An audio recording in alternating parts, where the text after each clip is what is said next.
మొత్తం వాళ్ళ చేతుల్లో ఉందా అని.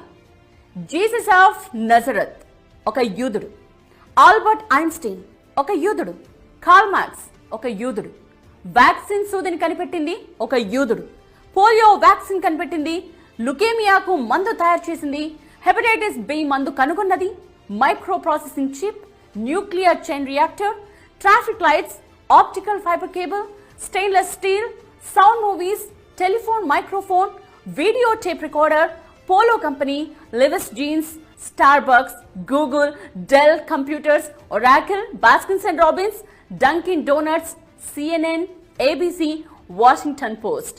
వీటన్నిటి వెనుక ఉన్నది యూదులు. లిస్టులా చెప్పుకుంటూ పోతే కనీసం 1-2 గంటలు పడుతుంది. మీరు ఏ రంగమైనా తీసుకోండి, యూదులు లేకపోతే అడగండి.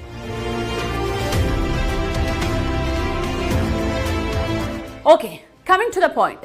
స్వర్గం కంటే గొప్పది ఏంటి అని యూదులను అడిగితే వచ్చే సమాధానం ఇజ్రాయెల్. అక్కడి అణువణువు వారికి పవిత్రమే. అందుకే ఇజ్రాయెల్ పై దాడికి ఎవరైనా వస్తున్నారు అంటే